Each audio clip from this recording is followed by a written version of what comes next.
नमस्कार, मैं डॉक्टर ऋचा अंगीरा, सहायक आचार्य राजनीति विज्ञान, श्री प्रताप सिंह बारठ, राजकीय महाविद्यालय शाहपुरा। आज हम बात कर रहे हैं गुटनिरपेक्षता की अवधारणा के संबंध में। द्वितीय विश्व युद्ध के बाद अंतर्राष्ट्रीय राजनीति के स्वरूप में परिवर्तन लाने वाले तत्वों में गुटनिरपेक्षता का विशेष महत्व है। इस विचारधारा का उद्देश्य भी नवोदित राष्ट्रों की स्वाधीनता की रक्षा करना और युद्ध की संभावना को रोकना था। गुटनिरपेक्ष अवधारणा के उदय के पीछे मूल धारणा भी यह थी कि साम्राज्यवाद और उपनिवेशवाद से मुक्ति पाने वाले देशों को शक्तिशाली गुटों से अलग रखकर उनकी स्वतंत्रता को सुरक्षित रखा जाए। द्वितीय विश्व युद्ध के बाद विश्व दो विरोधी गुटों सोवियत संघ और अमेरिकी गुट में विभक्त हो गया था। दूसरी तरफ एशिया, अफ्रीका, लैटिन अमेरिका के राष्ट्रों का स्वतंत्र अस्तित्व उभरने लगा था। दोनों ही गुटों का यह प्रयास था कि नवोदित राष्ट्र उनके गुट में शामिल हो जाएं, परंतु ये नवोदित राष्ट्र किसी भी गुट में शामिल नहीं होना चाहते थे। वे अपने को किसी वाद में सम्मिलित न कर उनका विश्वास था कि वे तीसरी शक्ति हो सकते हैं जो गुटों के विभाजन को अधिक जटिल संतुलन में परिणत करके अंतर्राष्ट्रीय सहयोग में सहायक हों। भारत के जवाहरलाल नेहरू, मिस्र के राष्ट्रपति नासिर और युगोस्लाविया के मार्शल टीटो इस अवधारणा के कर्णधार बने। गुटनिरपेक्षता को अप्रतिबद्धता, असंबद्धता, तटस्थता, तटस्थतावाद, सकारात्मक तटस्थता, सकारात्मक तटस्थता, गतिशील तटस्थता, स्वतंत्र और सक्रिय नीति, शांतिपूर्ण सक्रिय सहअस्तित्व की नीति आदि नामों से भी संबोधित किया जाता है। हालांकि गुटनिरपेक्षता इन सभी धारणाओं से भिन्न और अपना अर्थ रखने वाली अवधारणा है। ये सैनिक गुटों से बाहर रहने के साथ साथ स्वतंत्र विदेश नीति को भी बनाए रखने वाली नीति है, यह अवधारणा है। साथ ही यह अवधारणा शक्तिमूलक राजनीति से पृथक कर सभी राज्यों के साथ शांतिपूर्ण सह अस्तित्व और सक्रिय अंतर्राष्ट्रीय सहयोग का भी समर्थन करती है। 1961 में ही गुटनिरपेक्षता के 3 कर्णधारों नेहरू, नासिर और टीटो ने इसके 5 आधार स्वीकार किए।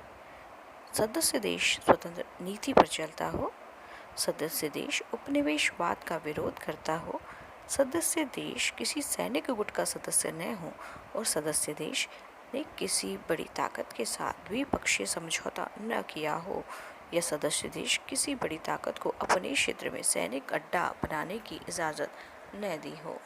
अर्थात वे ही देश गुटनिरपेक्ष माने जा सकते हैं जो स्वतंत्र विदेश नीति का पालन करते हों, राष्ट्रीय स्वाधीनता आंदोलन का समर्थन करते हों, सैनिक गुटों के सदस्य न हों। दूसरे शब्दों में अगर हम कहें तो एक दूसरे के विरोधी शक्ति शिविरों से अलग रहने वाले, युद्ध की विवक्षता को टालने वाले, तनाव को कम करने वाले, शांति के समर्थक देश ही गुटनिरपेक्षता का दर्जा प्राप्त कर सकते थे। कोई भी देश अंतर्राष्ट्रीय मामलों में गुटनिरपेक्षता को क्यों अपनाता है, इसके लिए कुछ कारक उत्तरदायी होते हैं। हमें यह ज्ञात है कि द्वितीय महायुद्ध के पश्चात अमेरिका और सोवियत संघ जैसी महाशक्तियों में गंभीर मतभेद प्रकट हुए। दोनों पक्षों में तीव्र तनाव, वैमनस्य और मतभेदों की इतनी विषम स्थिति उत्पन्न हो गई थी कि ऐसा लगने लगा था कि कभी भी तृतीय विश्व युद्ध भी प्रारंभ न हो जाए। वास्तविक सशस्त्र युद्ध न होते हुए भी इस तरह का अप्रत्यक्ष युद्ध को ही हमने शीत युद्ध कहा और शीत युद्ध के इस वातावरण में नवस्वतंत्र राष्ट्रों ने किसी भी पक्ष का समर्थन न करके पृथक रहने का निर्णय किया। शीत युद्ध से पृथक रहने की नीति ही आगे चलकर गुटनिरपेक्षता के नाम से जानी जाने लगी। नवोदित राष्ट्रों के गुटनिरपेक्षता की नीति अपनाने का दूसरा प्रमुख कारण एक भावात्मक और मनोवैज्ञानिक विवशता भी थी।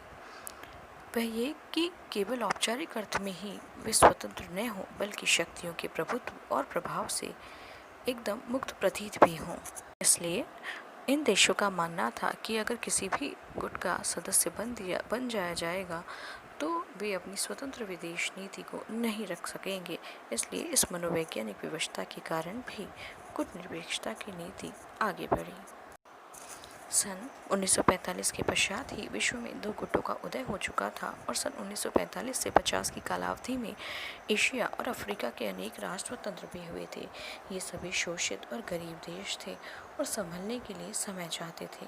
किसी भी गुट में मिल जाने से ये देश ऐसे चक्रव्यूह में फंस जाते कि इन्हें अपनी ही समस्याओं को सुलझाने का पूर्ण अवसर न मिलता। अतः इनके लिए गुटनिरपेक्षता की नीति को अपनाना काफ़ी सुविधाजनक था।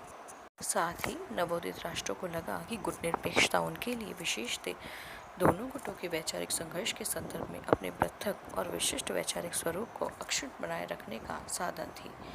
वे अपनी राजनीतिक, आर्थिक, संस्कृति और सामाजिक संस्थाओं के पृथक स्वरूप को बनाए रखना चाहते थे और वे ये नहीं चाहते थे कि राष्ट्रों के किसी गुट में शामिल हो जहाँ किसी न किसी सर्वोच्च शक्ति का बोलबाला हो, उनकी अपनी कोई पहचान ही न रह जाए।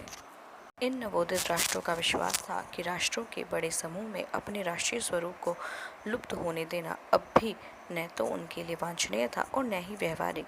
हालांकि वे मानते थे कि सभी राष्ट्र एक दूसरे पर निर्भर हैं और विश्व की वर्तमान व्यवस्था में सुधार होना अत्यंत आवश्यक है।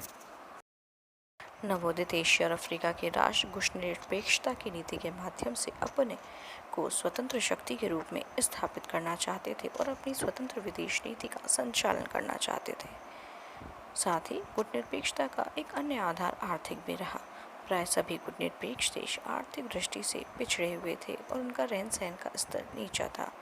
अतः उनकी विदेश नीति का एक प्रमुख ध्येय त्वरित आर्थिक विकास को बढ़ावा देना था, परंतु इसके लिए न तो उनके पास पूंजी थी और न ही तकनीकी कौशल था। अतः उन्होंने अपनी वैदेशिक नीतियों को इस तरह का मोड़ दिया कि उन्हें जो चीज़ें कोई शर्त रखे बगैर जहाँ से मिल सकती थी वहाँ से मिल जाए, क्योंकि इसकी उन्हें अत्यंत आवश्यकता थी। यहाँ भी उन्हें किसी भी गुट में सम्मिलित न होना का मार्ग सबसे अधिक उपयुक्त लगा। उन्हें लगा कि अगर वे किसी एक गुट में शामिल हो जाएंगे तो उन्हें एक से अधिक स्रोतों से सहायता मांगने की अपेक्षित स्वतंत्रता से वंचित होना पड़ेगा।